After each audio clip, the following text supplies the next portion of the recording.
ഓം ശ്രീ സായിറാം. എല്ലാവർക്കും നമസ്കാരം. വിവേക ചൂടാമണി തുടർന്ന് നോക്കാം.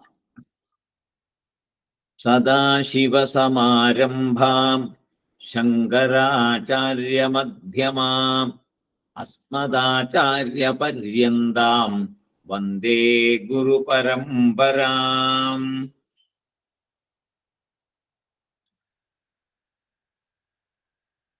അപ്പോൾ കഴിഞ്ഞ ക്ലാസ്സുകളിൽ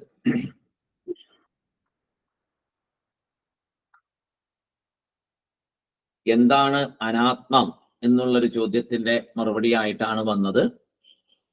അതിന് കുറെ ശ്ലോകങ്ങളൊക്കെ പറഞ്ഞു. ചുരുക്കത്തില് ബ്രഹ്മമൊഴികെ എല്ലാം അനാത്മ എന്നാണ് പറഞ്ഞു മനസ്സിലാക്കി തന്നത്. സ്ഥൂല സൂക്ഷ്മ കാരണ പ്രപഞ്ച ശരീരങ്ങളെല്ലാം സ്ഥൂല സൂക്ഷ്മ കാരണ പ്രപഞ്ച ശരീരങ്ങളെല്ലാം അനാത്മാവാണ്. അപ്പോ ശരീരത്തെ, നമ്മുടെ ശരീരത്തെ, സ്ഥൂല സൂക്ഷ്മ കാരണ ശരീരത്തെയും അനാത്മാ എന്ന് പറഞ്ഞു.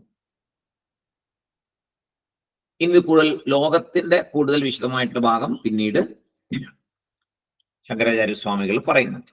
അപ്പൊ നമുക്ക് അടുത്ത ഒരു ശ്ലോകം നോക്കാം.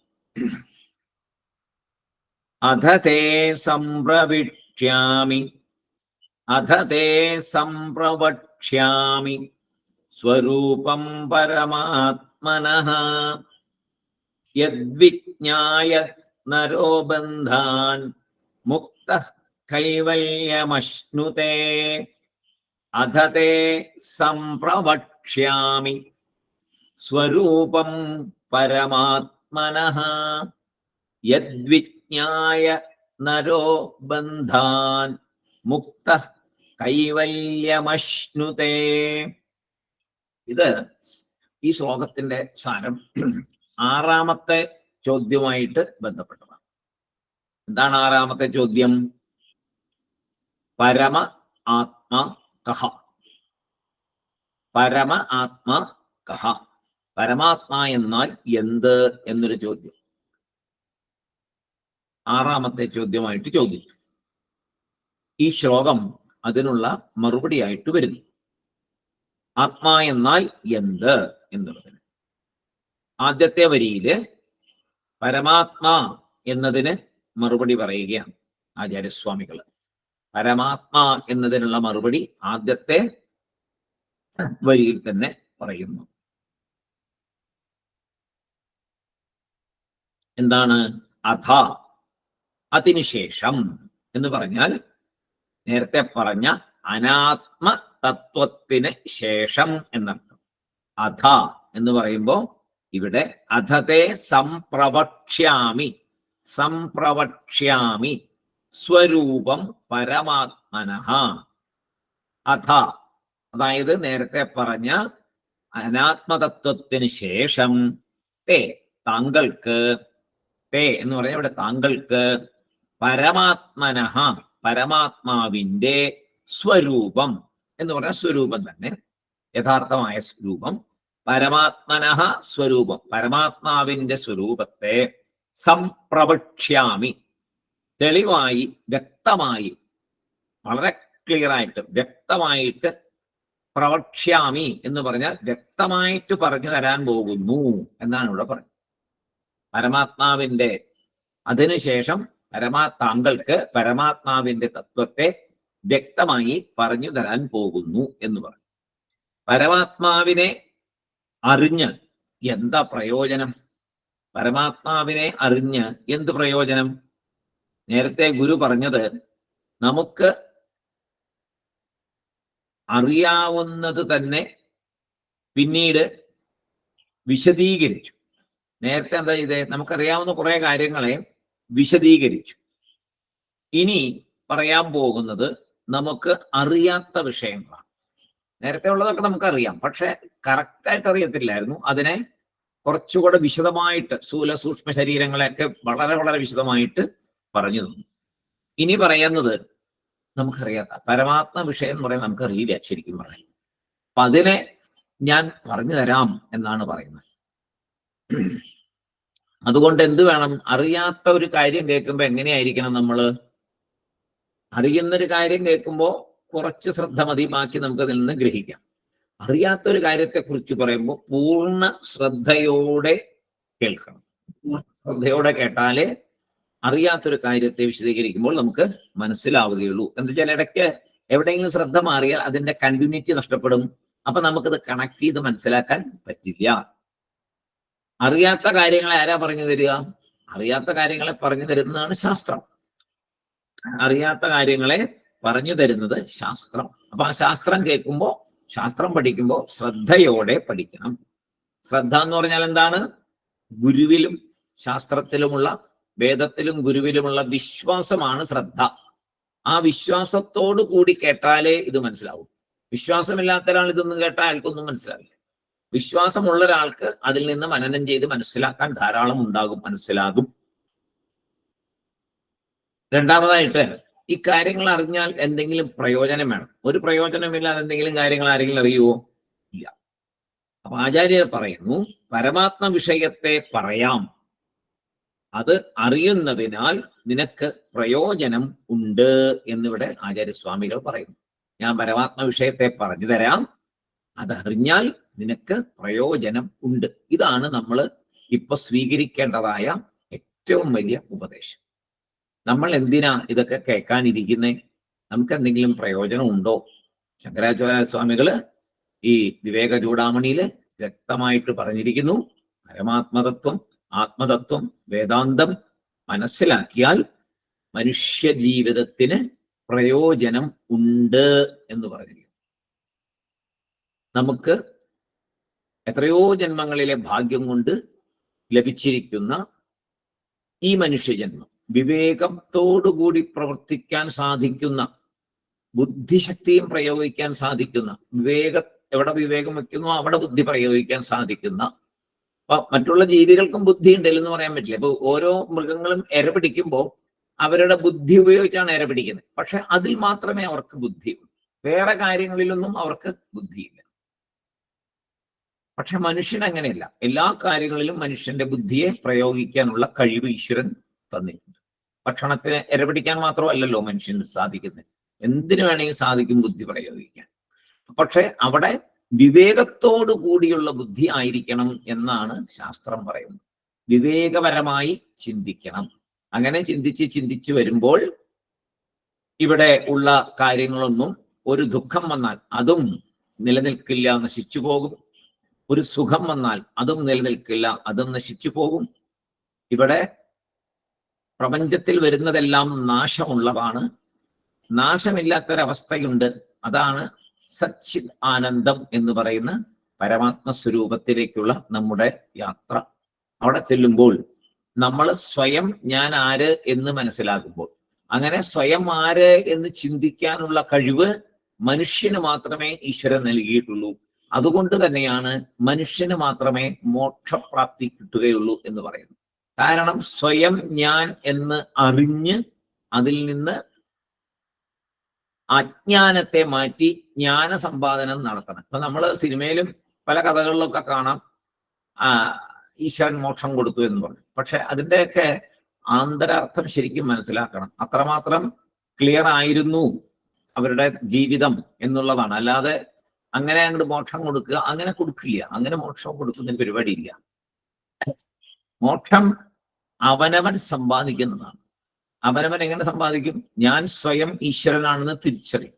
അതായത് അജ്ഞാനം മാറുക. അജ്ഞാനം മാറുക എന്നുള്ളത് മനുഷ്യന് മാത്രമേ പറ്റുള്ളൂ. അതുകൊണ്ടാണല്ലോ മനുഷ്യജന്മത്തിന്റെ പ്രത്യേകത ഇത്രയായിട്ട് പറയുന്നത്. അപ്പൊ ഇങ്ങനെയുള്ള കാര്യങ്ങളിൽ അത്രയും ശ്രദ്ധയും വിശ്വാസവും ഉണ്ടാവണം, എന്നാലേ ഇത് മനസ്സിലാവുള്ളൂ. അപ്പൊ ഏറ്റവും പ്രധാനപ്പെട്ട ഒരു കാര്യമാണ് ശങ്കരാചാര്യ സ്വാമികൾ പറഞ്ഞത്, ആത്മീയ കാര്യങ്ങൾ മനസ്സിലാക്കിയാൽ, പരമാത്മതത്വം മനസ്സിലാക്കിയാൽ, ആത്മതത്വം മനസ്സിലാക്കിയാൽ നിങ്ങൾക്ക് പ്രയോജനം ഉണ്ട്. യത് വിജ്ഞായ, ഏതൊരു തത്വത്തിനെ, യത് എന്ന് പറഞ്ഞാൽ യത് വിജ്ഞായ എന്നുള്ളത് യത് വിജ്ഞായ എന്നാണ്. യത് വിജ്ഞായ, യത് വിജ്ഞായ, ഏതൊരു തത്വത്തിനെ, അതായത് പരമാത്മതത്വത്തിനെ, വിജ്ഞായ അറിഞ്ഞിട്ട്, നരഹ മനുഷ്യൻ, നരഹ മനുഷ്യൻ, ബന്ധാൻ ബന്ധനങ്ങളിൽ നിന്ന്, ബന്ധത്തിൽ നിന്ന്, സംസാരത്തിൽ നിന്ന്, ബന്ധാൻ, മുക്തഃ, മോചിതൻ, മുക്തൻ, മുക്തൻ, മുക്തഃ കൈവല്യമശ്നുതേ. കൈവല്യം എന്ന് പറഞ്ഞാൽ മോക്ഷം. മോക്ഷത്തെ, കൈവല്യം, മോക്ഷത്തെ അശ്നുതേ പ്രാപിക്കുന്നു. അതായത് പരമാത്മതത്വത്തെ അറിഞ്ഞ് മനുഷ്യൻ ബന്ധനത്തിൽ നിന്നും മോചിതനായി ബ്രഹ്മത്തെ പ്രാപിക്കുന്നു എന്ന്. ഇപ്പൊ എന്തിനാ പരമാത്മത്വം അറിയണമെന്ന് പറഞ്ഞാൽ, ബ്രഹ്മത്തെ അറിഞ്ഞാൽ ആ വഴിക്ക് മോക്ഷത്തിലേക്ക് നമുക്ക് പോകാം. എങ്ങനെയാണ്? ബ്രഹ്മത്തെ അറിയുന്തോറും ബന്ധനങ്ങളിൽ നിന്ന് മുക്തമാകും. ഇപ്പൊ നമ്മൾ പഠിച്ച വഴി അതാണല്ലോ. നമ്മൾ ആത്മതത്വം പഠിക്കാൻ വേണ്ടിയിട്ട് എന്തൊക്കെയാ മനസ്സിലാക്കി? അനാത്മാവിനെ മുഴുവൻ മനസ്സിലാക്കി. അനാത്മാവിനെ നന്നായിട്ട് ഓരോരോ അനാത്മാക്കളെ തിരിച്ചറിഞ്ഞു വന്നപ്പോ എന്തായി? അനാത്മാക്കളെയൊക്കെ ഉപേക്ഷിച്ച് ആത്മാവിലേക്ക് തിരിയണം. മനസ്സ് എല്ലാം ആത്മാവിലേക്ക് തിരിഞ്ഞു വരണം. അനാത്മ എന്നുള്ളത് ശാശ്വതമല്ല, ശാശ്വതമായത് ആത്മാ മാത്രമാണ്. ഇങ്ങനെയാണ് ഈ ആത്മതത്വത്തെ പഠിച്ചു വരുന്നത്. അങ്ങനെ പഠിച്ചു വന്നാൽ പ്രയോജനമുണ്ടോ എന്നാണ് ചോദിച്ചത്. ഉണ്ട് എന്ന് ശങ്കരാചാര്യ സ്വാമികൾ പറഞ്ഞു. എന്താണ് പ്രയോജനം? കൈവല്യം, മോക്ഷം. അപ്പോ കൈവല്യം എന്ന വാക്കിന് അത് മാത്രമുള്ളൊരവസ്ഥ എന്നാ പറയാം. ഏതു മാത്രം അപ്പോൾ ഉള്ളത്? ബ്രഹ്മം മാത്രം ഉള്ള അവസ്ഥ, അതാണ് മോക്ഷം. ഞാൻ വേറെ ഇല്ല, ബ്രഹ്മം വേറെ ഇല്ല, ഒരേ ഒരു തത്വമേ ഉള്ളൂ. ഇവിടെ ഒന്നേ ഉള്ളൂ, ബ്രഹ്മം. ഞാൻ കാണുന്നതെല്ലാം ബ്രഹ്മം, ഞാൻ അനുഭവിക്കുന്നതെല്ലാം ബ്രഹ്മം, ഞാനും ബ്രഹ്മം, എല്ലാം ബ്രഹ്മം. അങ്ങനെ ഒരു അവസ്ഥയിലേക്കാണ് അത് പറയുക. ഇത് പരമാത്മജ്ഞാനത്തിന്റെ ഫലമാണ്. ഈ കൈവല്യം എന്ന് പറയുന്നത് ഒന്നു മാത്രം ആയിത്തീരുന്ന അവസ്ഥ, അത് പരമാത്മജ്ഞാനത്തിന്റെ ഫലം. ഇവിടെ അനാത്മാവിനെ കുറിച്ച് പറഞ്ഞത് നമുക്ക് അറിയാത്ത പലതും ഉണ്ടായിരുന്നതിനെ അറിയിക്കാനാണ്. അനാത്മാവിനെ കുറിച്ച് പറഞ്ഞത് നമുക്കറിയാത്ത പലതും ഉണ്ടായിരുന്നതിനെ അറിയിക്കാനാണ്.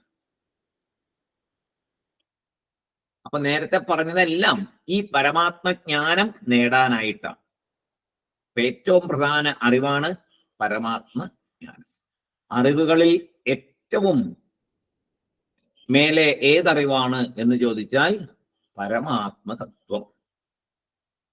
അതിന് മേലെ ഒരു അറിവില്ല. അവസാനം അറിവിന്റെ അവസാനം പരമാത്മജ്ഞാനം. ഇത്രയാണ് ഈ ഒരു ശ്ലോകത്തിൽ പറഞ്ഞത്. അടുത്ത ശ്ലോകം നോക്കാം.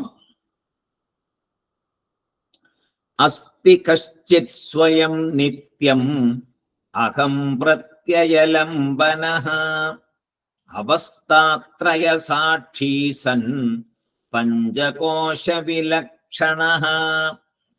അസ്തി കശ്ചിത് സ്വയം നിത്യം അഹം പ്രത്യയലംബനഃ അവസ്ഥാത്രയ സാക്ഷി സൻ പഞ്ചകോശ വിലക്ഷണഃ ആണ് അടുത്ത ശ്ലോകം. ഇവിടെ പരമാത്മാവിന്റെ ചില സാമാന്യ ലക്ഷണങ്ങളെ പറഞ്ഞു തരികയാണ്. പരമാത്മാവിന്റെ ചില സാമാന്യ ലക്ഷണങ്ങളെ പറയും. ഇതിലും മഹത്തായ ഒരുപാട് വലിയ കാര്യങ്ങൾ, മഹത്തായ കാര്യങ്ങൾ ഇനിയും പറയും. ഇവിടെ ചെറിയ ചെറിയ കാര്യങ്ങൾ പറഞ്ഞു മുന്നോട്ട് പോവുകയാണ്. വലിയ വലിയ കാര്യങ്ങളും ഗഹനമായിട്ടുള്ള കാര്യങ്ങളും ഉണ്ട്. ഈ ഒന്നോ രണ്ടോ ശ്ലോകം പഠിച്ചാൽ ബന്ധമുക്തി വരും. മോക്ഷത്തിലേക്കുള്ള സ്റ്റെപ്പുകളാണ്. ബന്ധമുക്തി ഉണ്ടാകും എന്നാണ് പറയുന്നത്. ഈ മെയിനായിട്ടുള്ള കാര്യങ്ങളൊന്ന് പഠിച്ചു പോകുമ്പോൾ. പഠിച്ചാൽ മാത്രം മതിയോ? വെറുതെ പഠിച്ചാൽ ബന്ധമുക്തി ഉണ്ടാവുമോ? ഇല്ല. അപ്പൊ പറയുന്നത് അതിനെ പ്രാക്ടിക്കലായിട്ട് അപ്ലൈ ചെയ്ത് മുന്നോട്ട് പോകുമ്പോൾ ഉണ്ടാകും എന്ന് പറയും. പിന്നെ ഒരു കാര്യം പറയുന്നുണ്ട്, അങ്ങനെ വെറുതെ വായിച്ചാലൊന്നും മോക്ഷം ലഭിക്കില്ല. അങ്ങനെയാണെങ്കിൽ 2 ശ്ലോകം വായിച്ചാൽ മതിയല്ലോ. അത് എളുപ്പമല്ല അങ്ങനെ ലഭിക്കുന്നത്. ബന്ധമുക്തി വരും, ഈ രണ്ട് ശ്ലോകങ്ങൾ വായിച്ചാൽ എന്ന് അല്ല ഇവിടെ പറഞ്ഞതിന്റെ ഉദ്ദേശം. അങ്ങനെ ബന്ധമുക്തി വരും എന്ന് വിചാരിക്കരുത്. പിന്നെ എങ്ങനെയാ? ഇതൊക്കെ പഠിച്ച് നാം ബ്രഹ്മം തന്നെയാണ് എന്നുള്ള വിചാരത്തിലൂടെ മുന്നോട്ടു പോകുമ്പോൾ ബന്ധമുക്തി വരും. അപ്പോ ബ്രഹ്മത്തെ അറിയാനും സാധിക്കും, നമ്മളാണ് എന്ന് തിരിച്ചറിയും. ഇവിടെ എന്താ പറയണേ? അസ്ഥി കശ്ചിത്. അസ്ഥി എന്ന് പറഞ്ഞാൽ എന്താണ്? ഉണ്ട് എന്നുള്ളതിനാണ് അസ്ഥി എന്ന് പറയുന്നത്. സംസ്കൃതത്തിലെ അസ്ഥി എന്ന് പറഞ്ഞാൽ ഉണ്ട് എന്നർത്ഥം. കശ്ചിത് എന്ന് പറഞ്ഞാൽ ഏതോ ഒരു തത്വം, ഏതോ ഒരു തത്വം, അതിനാണ് കശ്ചിത് എന്ന് ഇവിടെ പറയുന്നത്. അസ്ഥി എന്ന് പറഞ്ഞാൽ ഉണ്ട്. അപ്പൊ നേരത്തെ അനാത്മാവിനെ കുറിച്ച് പറഞ്ഞപ്പോൾ അസ്ഥി എന്ന് പറയാൻ പറ്റുമോ? അവിടെ ഉണ്ട് എന്നും പറയാൻ പറ്റില്ല, ഇല്ല എന്നും പറയാൻ പറ്റില്ല, ഉണ്ട് ഇല്ല എന്നുള്ളതിന്റെ ചേർച്ച എന്നും പറയാൻ പറ്റില്ല എന്ന് നമ്മൾ പഠിച്ചു അനാത്മാവിനെ കുറിച്ച് പഠിച്ചപ്പോൾ. ഇപ്പോ പരമാത്മാവിനെ കുറിച്ച് അങ്ങനെയല്ല പറയുന്നത്. ഉണ്ടെന്നും പറയാൻ പറ്റില്ല, ഇല്ലെന്നും പറയാൻ പറ്റില്ല, രണ്ടിനെയും ചേർച്ച അങ്ങനെയല്ല പറയുന്നത്. അസ്ഥി ഉറപ്പിച്ചാണ് പറയുന്നത്. ഉണ്ട്, സത്. പരമാത്മാ സത്. സത് ചിത് ആനന്ദമാണല്ലോ. അപ്പൊ സത് പരമാത്മാ തത്വം എന്ന് പറയുമ്പോൾ സത് ഉണ്ട്, ഉള്ളതാണ്. സംശയമൊന്നുമില്ല അവിടെ. ഈ ഒരു തത്വം ഉള്ളതാണ്. നേരത്തെ പറഞ്ഞ കാര്യങ്ങളൊക്കെ ഉള്ളതെന്ന് പറഞ്ഞപ്പോൾ നമ്മൾ സമ്മതിച്ചില്ല. നശിക്കും നശിക്കും നശിക്കും നശിക്കും എന്ന് പറഞ്ഞു ഓരോന്നിനെ പറഞ്ഞപ്പോഴും അത് നശിക്കുന്നതാണ്, അത് നശിക്കുന്നതാണ്, അത് നശിക്കുന്നതാണ് എന്ന് പറഞ്ഞുകൊണ്ടേയിരുന്നു. എല്ലാ അനാത്മാക്കളെ കുറിച്ച് അങ്ങനെയാ പറഞ്ഞു. ഇവിടെ പറയുന്നു, ആത്മാവിനെ കുറിച്ച് പറയുന്നു അത് സത്താണ്, അതുള്ളതാണ്, അതുണ്ട്. എങ്ങനെയിരിക്കുന്നു? ഉണ്ട്, ശരി, ഉണ്ടെന്ന് ഉറപ്പിച്ചു പറഞ്ഞു, നമ്മൾ സമ്മതിച്ചു. എങ്ങനെ ഇരിക്കുന്നു? സ്വയം സ്വയം നിത്യം അഹം പ്രത്യയലംബനഃ. സ്വയം എന്ന് പറഞ്ഞാൽ സ്വയംഭൂ എന്നുള്ളതാണ്. സ്വയം, സ്വയംഭൂ കേട്ടിട്ടില്ലേ? സ്വയം എന്ന് പറഞ്ഞാൽ ഭൂ എന്നതിന് ഉണ്ട്, അസ്ഥി എന്ന് പറയും. സ്വയംഭൂ ഇവിടെ ഉണ്ട്, ഇവിടെ ഭൂ എന്ന് പറയും. സ്വയം തന്നെത്താൻ.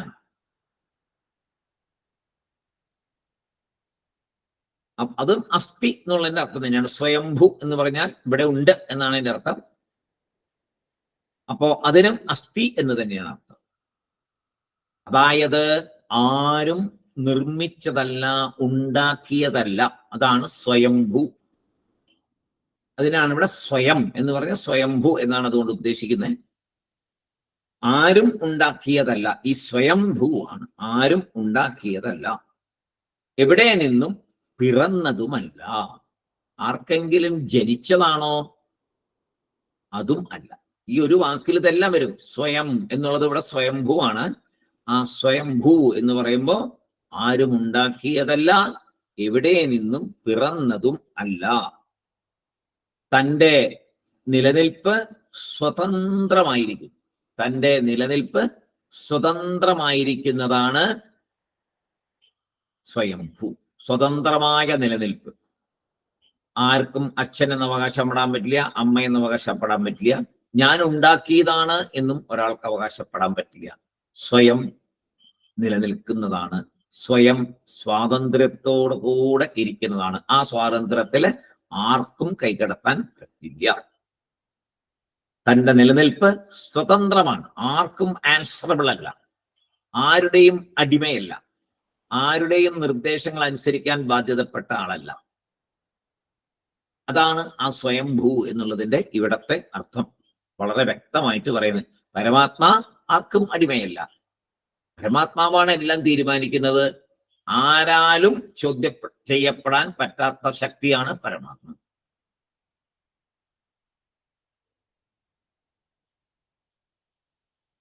ലോകത്തിലെ എല്ലാ വസ്തുക്കളും ആരെ ചേർന്നിരിക്കുന്നു? പരമാത്മാവിൽ ചേർന്നിരിക്കുന്നു. മേശ, കസേര, അങ്ങനെയുള്ള വുഡൻ ഐറ്റംസ് എല്ലാം ആരെ ചേർന്നിരിക്കുന്നു? മരത്തിന് ചേർന്നിരിക്കുന്നു. മരം കൊണ്ടുണ്ടാക്കപ്പെട്ട സാധനങ്ങളെല്ലാം ആരെ ചേർന്നിരിക്കുന്നു? മരത്തെ ചേർന്നിരിക്കുന്നു. സ്വർണം കൊണ്ടുണ്ടാക്കപ്പെട്ട ആഭരണങ്ങളെല്ലാം ആരെ ചേർന്നിരിക്കുന്നു? സ്വർണത്തെ ചേർന്നിരിക്കുന്നു. മണ്ണ് കൊണ്ടുണ്ടാക്കുന്ന പാത്രങ്ങളെല്ലാം ആരെ ചേർന്നിരിക്കുന്നു? മണ്ണിനെ ചേർന്നിരിക്കുന്നു. എന്തിനെങ്കിലും ചേരാതെ ഇവിടെ ഒരു വസ്തുവും കാണാൻ പറ്റില്ല. ഈ ഭൂമിയിൽ നമ്മൾ കാണുന്ന എല്ലാ വസ്തുക്കളും എന്തിനോടെങ്കിലും ചേർന്നിരിക്കും. എന്നാൽ ആത്മാ സ്വയം സ്വതന്ത്രമായിട്ടാണ് ഇരിക്കുന്നത്. ഒന്നിനെയും ചേർന്നല്ല അതിന്റെ നിലനിൽപ്പ്. ഒന്നിനെയും ചേർന്നല്ല, സ്വയം നിലനിൽക്കുന്നു, സ്വതന്ത്രമായിരിക്കുന്നു. വസ്തുക്കളെല്ലാം സ്വയം ഒന്നിനെ ചേർന്നിരിക്കും. ഏതെങ്കിലും ഒന്നിനെ അങ്ങോട്ട് ഇങ്ങോട്ട് ചേരാതെ ഒരു വസ്തുവിന് നിലനിൽപ്പില്ല.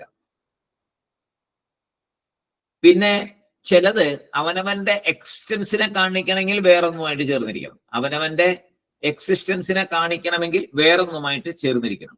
ഇപ്പൊ പുസ്തകം എന്ന് പറഞ്ഞതിന്റെ എക്സിസ്റ്റൻസ് എങ്ങനെയാ? കടലാസുമായിട്ട് ചേർന്നിരിക്കുകയാണ്. കടലാസുകൾ കൂട്ടിക്കെട്ടി വരുമ്പോഴാണ് പുസ്തകമാകുന്നത്.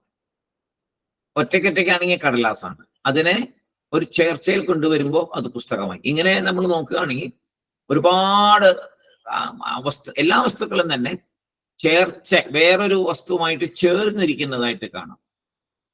അങ്ങനെ അപ്പൊ അത് സ്വതന്ത്രമല്ല, ചേർച്ചയുണ്ട് അവിടെ. പിന്നെന്താണ്? പുസ്തകമുണ്ട് എന്ന് നമ്മൾ പറയണം അല്ലെ?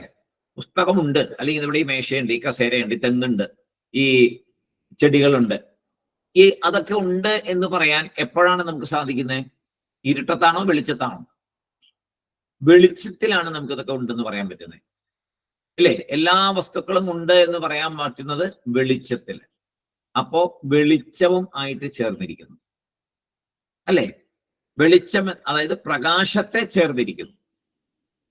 സ്പർശിച്ച് നോക്കുകയാണെങ്കിലോ സ്പർശത്തെ ചേർന്നിരിക്കുന്നു. അങ്ങനെ എന്തിൻ്റെങ്കിലും ഒരു ചേർച്ചയില്ലാതെ ഇവിടെ ഒരു വസ്തുവും ഇല്ല.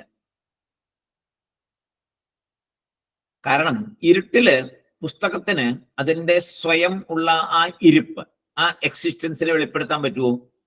ഇരുട്ടത്ത് ഇല്ല. അതിന് വെളിപ്പെടുത്തണമെങ്കിൽ വെളിച്ചം വേണം.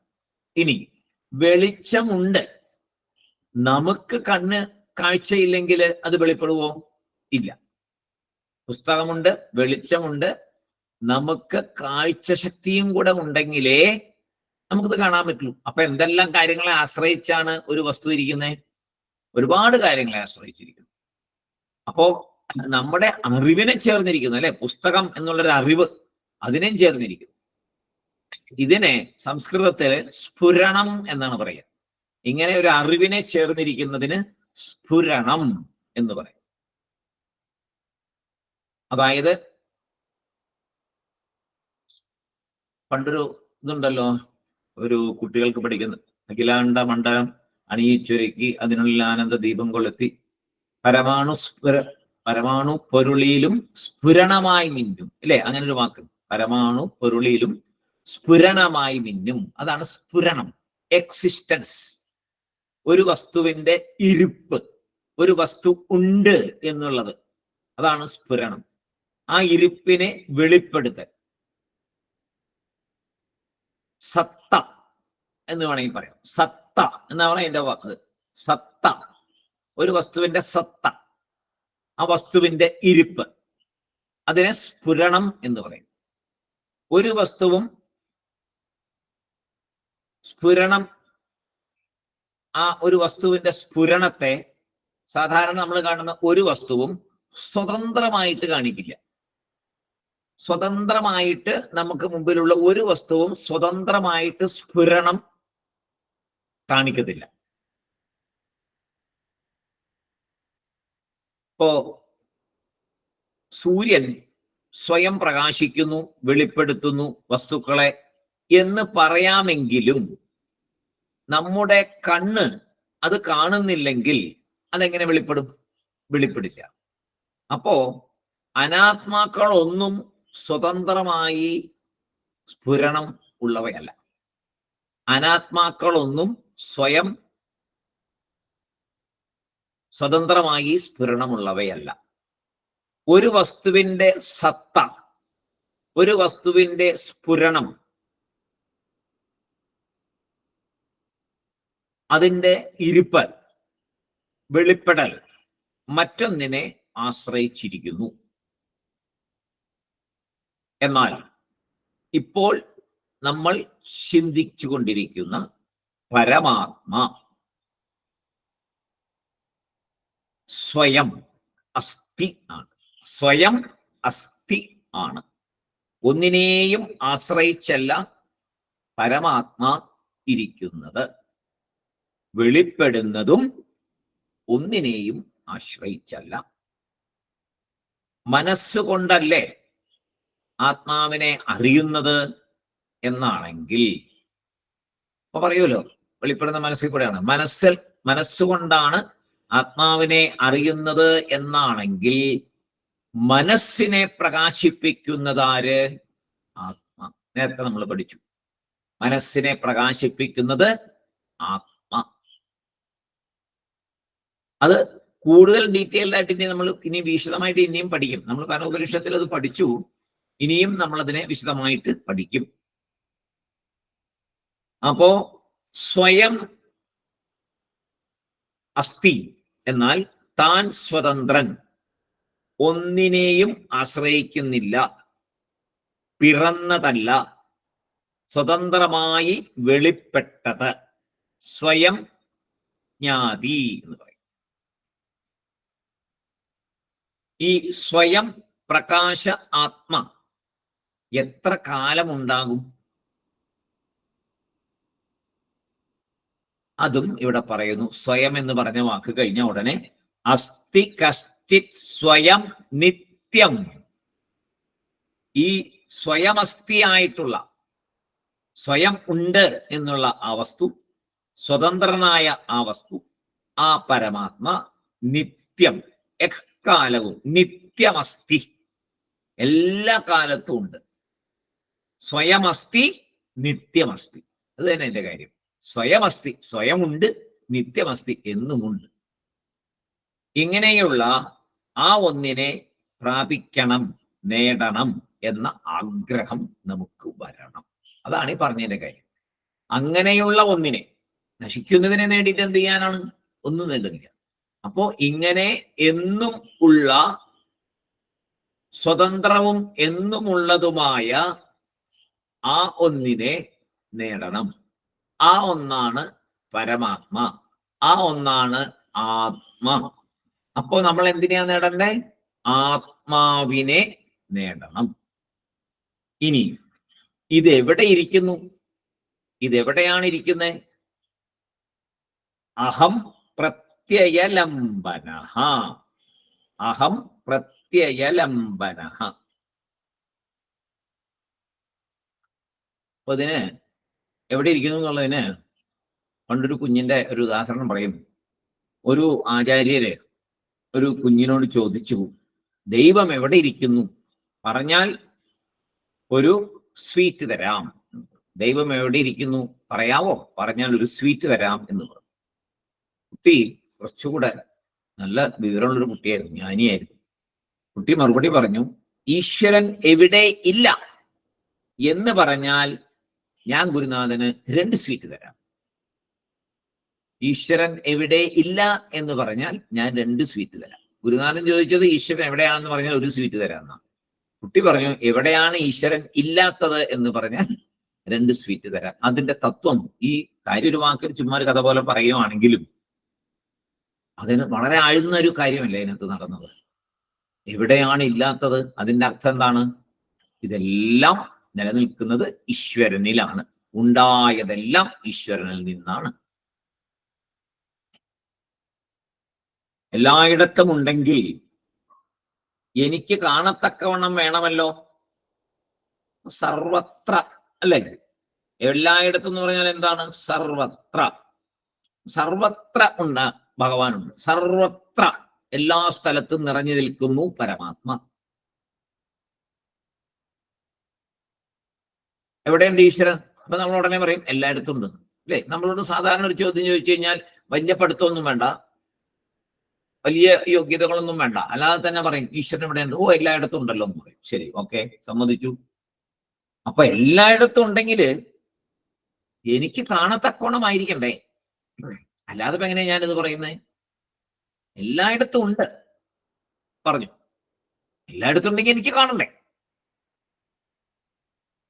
അപ്പൊ എവിടെ കാണാം? പറയാണ്, എനിക്ക് എനിക്ക് എന്ന് പറഞ്ഞുവല്ലോ, എനിക്ക് എനിക്ക് എന്ന് പറഞ്ഞല്ലോ, എനിക്ക് കാണണം എന്ന് പറഞ്ഞല്ലോ അല്ലേ? ഓ, ആ ഞാനിന്, എനിക്ക് എന്ന് പറഞ്ഞ ഞാനിന്, ഞാൻ എനിക്ക് എന്ന് പറഞ്ഞല്ലോ, അതിന് ആധാരമായിരിക്കുന്ന ആ ശക്തിയാണ് ആത്മ. ഞാൻ എന്ന് നമ്മൾ പറയുമ്പോൾ അതിന് ആധാരമായിരിക്കുന്ന ആ ഊർജം, ആ എനർജി, അതാണ് ആത്മ. നമ്മൾ എപ്പോഴും പറയുന്ന ഞാൻ, അതിന്റെ ആധാരം ആത്മാവാണ്, അല്ലാതെ നമുക്ക് പറയാൻ പറ്റില്ല. ആ ആത്മാവാണ് ഞാൻ ഞാൻ ഞാൻ എന്ന് നമ്മളെ കൊണ്ട് പറയിക്കുന്നത്. ഞാൻ കുഞ്ഞായിരുന്നപ്പോൾ, ഞാൻ വലുതായപ്പോൾ, എനിക്ക് മനസ്സായപ്പോൾ, ഞാൻ നടന്നപ്പോൾ, ഞാൻ ഇരുന്നപ്പോൾ, ഞാൻ കരഞ്ഞപ്പോൾ, ഞാൻ വേദനിച്ചപ്പോൾ, എല്ലാത്തിലും ഞാൻ ഉണ്ട്. ഈ ഞാൻ ആണ്. പക്ഷെ നമ്മൾ അത് വിശ്വസിക്കില്ല. നമ്മൾ ഞാൻ ആരാണ്? ഈ ശരീരമാണ്, ഞാൻ മരിച്ചു പോവും, ഞാൻ ജനിച്ചു, ഇങ്ങനെ നമ്മൾ പറയുന്നത് അല്ലേ? ഞാൻ ഇന്ന ദിവസം ജനിച്ചു, എനിക്ക് ഡേറ്റ് ഓഫ് ബർത്ത് ഉണ്ട്. നേരത്തെ നമ്മൾ പഠിച്ചു ഡേറ്റ് ഓഫ് ബർത്ത് ആർക്കാണുള്ളത്? സ്ഥൂല ശരീരത്തിനാണ് എന്ന് പഠിച്ചു. സൂക്ഷ്മ ശരീരം അതിനു മുമ്പുണ്ട്, കാരണ ശരീരം അതിനു മുമ്പുണ്ട്, അനാദിയാണെന്ന് പഠിച്ചു. അവിടെ ഡേറ്റ് ഓഫ് ബർത്ത് ഒന്നുമില്ല. പിന്നെ പറഞ്ഞു അതുമല്ല, അതെല്ലാം അനാത്മാക്കളാണെന്ന് പറഞ്ഞു തന്നു. അപ്പോ പിന്നെന്താണ്? ഇവിടെ നിറഞ്ഞു നിൽക്കുന്ന ആ ശക്തി തന്നെയാണ് ഞാൻ. പക്ഷെ ഞാൻ അതിനൊരു കൂടിനകത്ത് വെച്ച് ഞാൻ ഞാൻ എന്ന് പറഞ്ഞുകൊണ്ടിരിക്കുക. അപ്പൊ ഞാൻ ആക്ച്വലി ഞാൻ എന്താണ്? ഞാൻ ഇതിനപ്പുറമാണ്. കാരണം 3 അവസ്ഥകളെ കുറിച്ച് പറഞ്ഞപ്പോ, ഉണർന്നിരിക്കുമ്പോഴും ഞാനുണ്ട്, സ്വപ്നത്തിലും ഞാനുണ്ട്, അഗാധമായ ആ ഉറക്കത്തിലും ഗാഠനിദ്രയിലും സുഷുപ്തിയിലും ഞാൻ ഉണ്ട്. അപ്പൊ ഞാൻ എന്നത് എപ്പോഴും ഉണ്ട്. ഇപ്പൊ ഈ പറഞ്ഞ എപ്പോഴും ഉണ്ട്, നാശമില്ലാത്തതാണ്.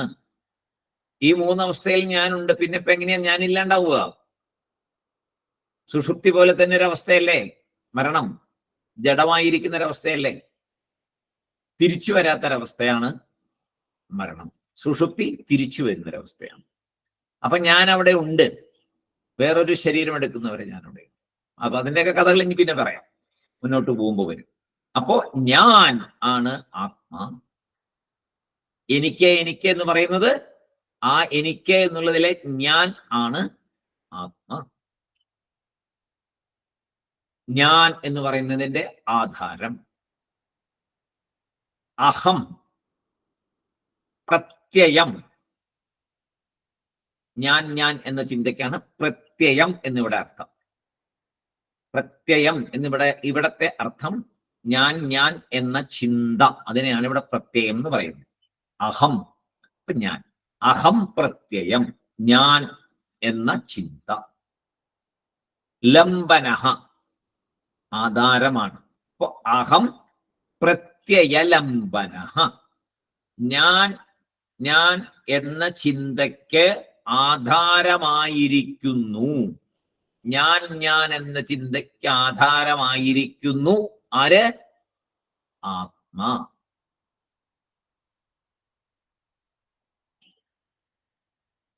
ഈ ആത്മാ എന്ത് ചെയ്യുന്നു? ശരി, ആധാരമായിരിക്കുന്നു ഞാൻ, ശരി, സമ്മതിച്ചു. ഈ ആത്മാ എന്ത് ചെയ്യുന്നു? അപ്പോ പറയുന്നു അവസ്ഥാത്രയ സാക്ഷീസൻ, അവസ്ഥാത്രയ സാക്ഷീസ്ഥൻ എന്ന് പറയും. സോറി, സൻ, അവസ്ഥാത്രയ സാക്ഷി സൻ, സാക്ഷിയായിരിക്കുന്നു.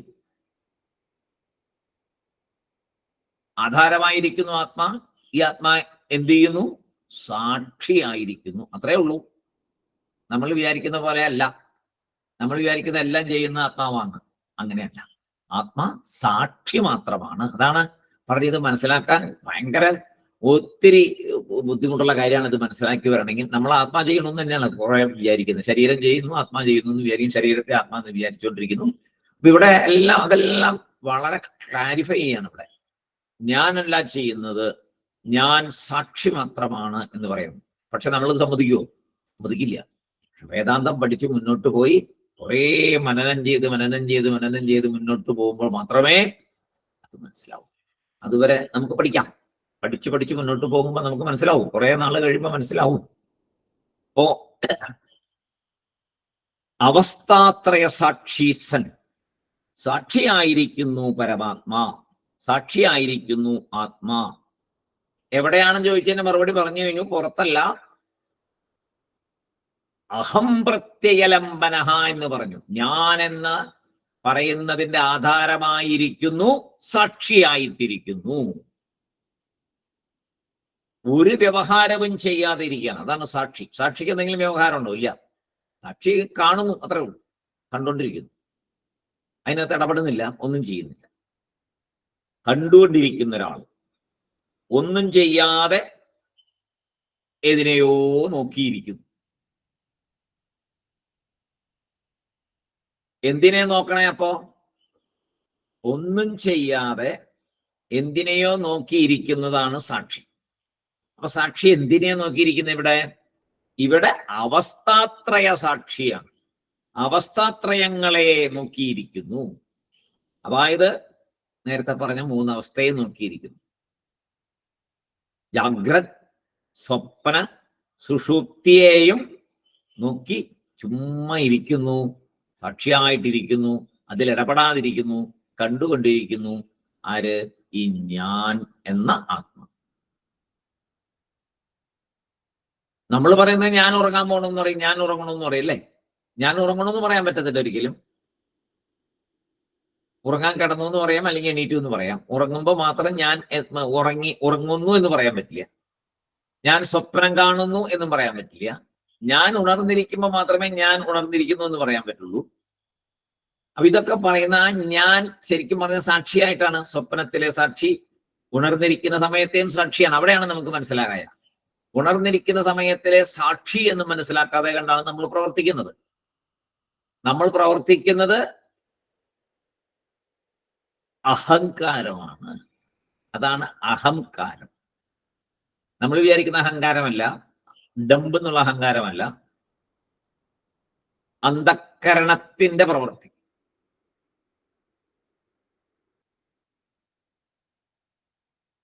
ജാഗ്രത്, സ്വപ്ന, സുഷുപ്തി 3 അനുഭവത്തിനും സാക്ഷിയായിരിക്കുന്നതാണ് ആത്മ.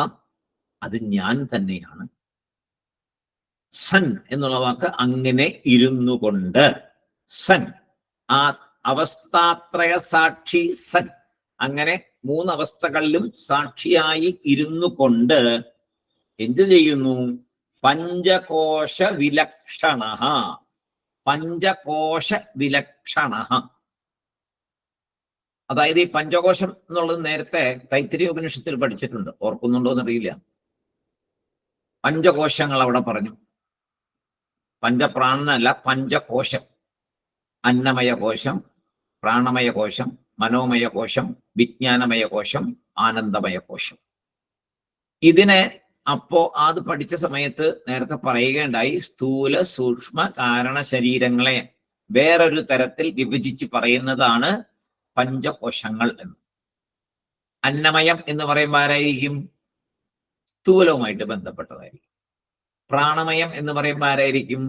സൂക്ഷ്മവുമായിട്ട് ബന്ധപ്പെട്ടതായിരിക്കും. വിജ്ഞാനം എന്ന് പറയുമ്പോഴത്തേക്ക് എന്തായിരിക്കും? വിജ്ഞാനം, ആനന്ദം ഒക്കെ വരുമ്പോഴേക്കും അത് കാരണശരീരവുമായിട്ട് ബന്ധപ്പെട്ടതായിരിക്കും. അപ്പോ അവിടെയുള്ള സ്ഥൂല സൂക്ഷ്മ കാരണ ശരീരങ്ങളെ വേറൊരു തരത്തിൽ അവതരിപ്പിക്കുന്നതാണ് പഞ്ചകോശ വിലക്ഷണ എന്നുള്ളത്. 3 ശരീരങ്ങളെ വേറൊരു തരത്തില് 5 ആയി പിരിച്ച് നമ്മളെ പഠിപ്പിക്കുകയാണ്. അതാണ് പഞ്ചകോശം. ഒരു അവസ്ഥയോടും സംബന്ധമില്ലാതെ ശരീരത്തിന് അപ്പുറത്തിരിക്കുന്നു ആത്മാ എന്നാണ് ഇവിടെ പറഞ്ഞത്. അതാണ് പഞ്ചകോശം എന്ന് പറയുമ്പം അവസ്ഥാത്രയം, 3 അവസ്ഥയ്ക്കും അപ്പുറം, പിന്നെ 3 ശരീരങ്ങൾക്കും അപ്പുറം. അതാണ് പഞ്ചകോശ വിലക്ഷണ എന്ന് പറയുന്നത്.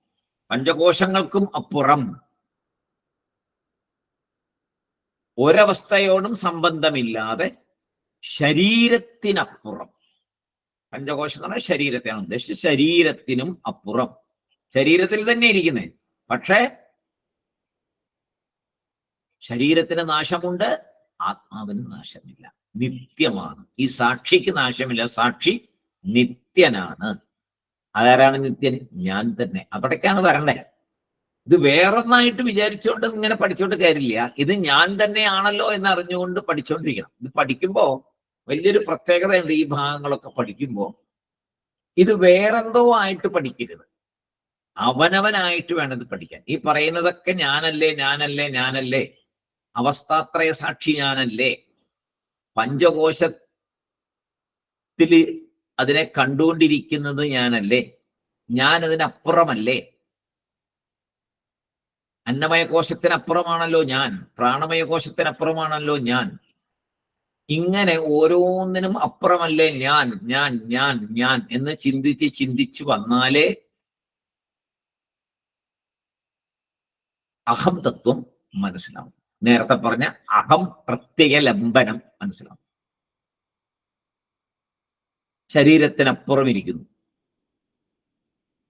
അപ്പോ പരമാത്മാ എന്നതിനെ ഞാൻ എന്ന പദത്തിന് പൊരുളായി സ്വതന്ത്രമായി ഒന്നും അനുഭവിക്കാതെ എല്ലാ അനുഭവങ്ങളുടെയും സാക്ഷിയായി ശരീരത്തിൽ നിന്ന് ഭിന്നമായി ഇരിക്കുന്ന ഊർജം ഞാൻ. ഇതാണ് നമുക്ക് ഉറക്കേണ്ടത്. നമ്മളിൽ ഉറക്കേണ്ടത് എന്താണ്? എനിക്കൊരു ശരീരം കിട്ടി, ഈ ശരീരത്തിൽ ഞാൻ ഇരിക്കുന്നു, ഈ ശരീരത്തിൽ എന്തെല്ലാമോ അനുഭവങ്ങൾ ഉണ്ടാകുന്നു, ഞാനിതിൻ്റെയൊക്കെ സാക്ഷിയായിട്ടാണ് ഇരിക്കുന്നത്, ഇതെന്നെ ബാധിക്കരുത്. അങ്ങനെയാണ് സംസാരത്തിൽ നിന്ന് മോചനം വരിക. സംസാരത്തിന് എങ്ങനെ മോചനം വരിക? അത് നമ്മളെ ബാധിക്കാതിരുന്ന മോചനമായി. ബാധിക്കുന്നത് എവിടെയാണ്? അപ്പോഴാണ് അടുത്ത ചോദ്യം. എവിടെയാണ് ബാധിക്കപ്പെടുന്നത്? ബാധിക്കപ്പെടുന്നത് മനസ്സിലാണ്. സങ്കടം മനസ്സില്, സന്തോഷം മനസ്സില്, ദേഷ്യം മനസ്സില്, വെറുപ്പ് മനസ്സില്, സ്നേഹം മനസ്സില്, എല്ലാം മനസ്സില്. ആ മനസ്സിലുള്ളതൊന്നും അങ്ങനെ ബാധിക്കാതെ, മനസ്സിൽ ബാധിക്കാതെ മനസ്സിനെ നിർത്താൻ സാധിച്ചാൽ എന്തായി? ഈ സാക്ഷി, അവിടെ സാക്ഷിക്ക് വേറെ പണിയൊന്നുമില്ല. അങ്ങനെ ഈ സാക്ഷിയായ ഞാൻ സ്വയം ഞാൻ സാക്ഷിയാണ് എന്ന് തിരിച്ചറിയും. തിരിച്ചറിയുമ്പോ ബാധിക്കുമോ നമ്മളെ? ബാധിക്കില്ല. എപ്പോഴാ ബാധിക്കുന്നത്? മമതാ ചിന്ത കൊണ്ടാണ് ഇതെല്ലാം ബാധിക്കുന്നത്. എൻ്റെ എന്നുള്ള ചിന്ത വരുമ്പോ അത് നമ്മളെ ബാധിക്കുന്നു. ഞാൻ സാക്ഷിയാണ്, ഞാൻ ഈ ശരീരത്തിനപ്പുറമാണ്, ഈ ശരീരത്തിന് എന്ത് സംഭവിച്ചോട്ടെ, സംഭവിക്കുന്നതെല്ലാം ഞാൻ ബന്ധപ്പെടുത്തുന്നതെല്ലാം ഈ ശരീരമായിട്ടാണ് ബന്ധപ്പെടുത്തുന്നത്. ഒരാൾ മരിച്ചു, എനിക്ക് പത്രത്തിൽ 100 പേരുടെ ഫോട്ടോ മരിച്ചു എന്നുള്ള ഫോട്ടോ കാണുമ്പോൾ ഒരു സങ്കടവും വരുന്നില്ല. പരിചയമുള്ള ആരെങ്കിലും ഒരാൾ അതിനകത്തുണ്ടെങ്കിൽ പെട്ടെന്നൊരു സങ്കടം. കൂടുതൽ അടുപ്പമുള്ള ആളാണെങ്കിൽ വലിയ സങ്കടമായി. ബന്ധുത്വം, നമ്മൾ കൽപ്പിക്കുന്ന ബന്ധുത്വം, രക്തബന്ധം എന്നൊക്കെ നമ്മൾ പറയില്ലേ, അങ്ങനെയൊക്കെ വരുമ്പോഴോ അത് വലിയ സങ്കടമായി, മാറാൻ പറ്റാത്ത സങ്കടമായി മാറി. ശരിക്കും അപ്പൊ ആരാ ഇതൊക്കെ ഉണ്ടാക്കി തീർക്കുന്ന? ബന്ധനത്തെ ഉണ്ടാക്കുന്നത് ആരാണ്? നമ്മൾ ശരീരമാണ് എന്ന് വിചാരിക്കുന്നത് കൊണ്ടാണ് ഈ ബന്ധനം ഉണ്ടാക്കുന്നത്. അങ്ങനെ അല്ലെങ്കിലോ ബന്ധനം വരില്ല. ഞാനും ഒരാത്മാ, മറ്റേ ശരീരത്തിൽ ഉണ്ടായിരുന്നതും ആത്മാ, ആ ആത്മാ ആ ശരീരത്തെ വിട്ടു, അത്രേ ഉള്ളൂ. ഞാനും ഈ ശരീരത്തെ വിട്ടു. അങ്ങനെ അകത്തേക്ക് ചിന്തിച്ച് ചിന്തിച്ച് ഞാൻ ആത്മാവാണെന്ന് തിരിച്ചറിയണം. ഉണർന്നിരിക്കുമ്പോൾ ഞാൻ ഉണ്ടല്ലോ, ഞാൻ സ്വപ്നം കാണുന്നുണ്ടല്ലോ, ഞാൻ സുഖമായിട്ട് ഉറങ്ങുന്നുണ്ടല്ലോ, എല്ലാം ഞാൻ തന്നെയല്ലേ. ആ ഞാൻ ആണ് ആത്മാ എന്ന് ശാസ്ത്രം പറഞ്ഞു തരുന്നു, ഗുരുനാഥന്മാർ പറഞ്ഞു തരുന്നു. അപ്പോ ആത്മാവിനെ മനസ്സിലാക്കാൻ എനിക്ക് എന്താണ് ബുദ്ധിമുട്ട്? ശരിക്കും ബുദ്ധിമുട്ട് എന്താണ്? ഞാൻ ഈ പറഞ്ഞ ഒരു ഊർജമാണ് എന്നറിയാതെ ഉണ്ട് ഈ നശിച്ചു പോകുന്ന ശരീരമാണ് ഞാൻ എന്ന് വിചാരിച്ചിരിക്കുന്നത് കൊണ്ട് മാത്രമാണ് നമുക്ക് ആ മോക്ഷപദവിയിലേക്ക് എത്താൻ സാധിക്കാത്തത്. അപ്പൊ അതിൽ നിന്നൊക്കെ പതുക്കെ പതുക്കെ മോചിതരാവണം. അങ്ങനെ നമുക്ക് ആ അന്തിമ ലക്ഷ്യത്തിലേക്ക് എത്താൻ പറ്റും. അതാണ് പരമാത്മതത്വം അറിഞ്ഞാലുള്ള പ്രയോജനം എന്ന് ഇവിടെ വളരെ വിശദമായിട്ട് ആര് പറഞ്ഞു തന്നു? ഈ 2 ശ്ലോകങ്ങളിൽ കൂടി പരമാത്മതത്വം എന്താണ് അതറിഞ്ഞാല്, 2ാമത്തെ ശ്ലോകത്തിൽ പരമാത്മാ എന്താണെന്നും ഈ അഹം ഞാൻ എന്നത് തന്നെയാണ് പരമാത്മാ എന്ന് ഉറപ്പിക്കുകയും അങ്ങനെ അറിഞ്ഞാൽ ബന്ധനങ്ങളിൽ നിന്ന് മോചനമുണ്ടാകും, മോക്ഷം ലഭിക്കും എന്നും ഇവിടെ ചുരുക്കത്തിൽ ചെറുതായിട്ട് ചെറിയ 2 ശ്ലോകങ്ങളിൽ കൂടി നമുക്ക് പറഞ്ഞു തന്നു. ബാക്കി നമുക്ക് അടുത്ത ദിവസം നോക്കാം. ഇത് ഒരുപാട് ചെറിയ ശ്ലോകമാണ്, പക്ഷെ അർത്ഥം വളരെ ഗഹനമാണ്. ഈ പരമാത്മാ എന്ത് എന്നുള്ളതിന്റെ അസ്തി കശ്ചിത് സ്വയം നിത്യം അഹം പ്രത്യയലംബന അവസ്ഥാത്രയ സാക്ഷി സൻ പഞ്ചകോശ വിലക്ഷണ. ഇതിനകത്തെല്ലാം വന്നു കഴിഞ്ഞു. പരമാത്മാ എന്ത് എന്നുള്ളത് ക്ലിയർ ആണ്. ഒന്നുമല്ല, ഞാൻ തന്നെ. അത് സ്വയം വിശകലനം ചെയ്ത് അനലൈസ് ചെയ്ത് മനസ്സിലാക്കി നമ്മൾ മുന്നോട്ട് പോയാൽ നമുക്ക് ജീവിതത്തിന്റെ അന്തിമ ലക്ഷ്യത്തിലേക്ക് എത്താൻ സാധിക്കും. അതാണ് ഇവിടെ ശങ്കരാചാര്യ സ്വാമികൾ ഉറപ്പ് തന്നിരിക്കുന്നത്. നമുക്ക് ബാക്കി ഭാഗം നമുക്ക് അടുത്ത ദിവസം നോക്കാം. എല്ലാവരുടെ പാദങ്ങളിൽ നമസ്കാരം. എല്ലാവർക്കും സായിരാം. ഓം സഹന ഓം പൂർണ്ണമദ പൂർണ്ണമിദം പൂർണ്ണാത് പൂർണ്ണമുദച്യത്തെ പൂർണ്ണസ്യ പൂർണ്ണമാദായ പൂർണ്ണമേവാവശിഷ്യത്തെ. ഓം ശാന്തി ശാന്തി ശാന്തി. ഹരി ഓം തത്സത്. ബ്രഹ്മാർപ്പണമസ്തു.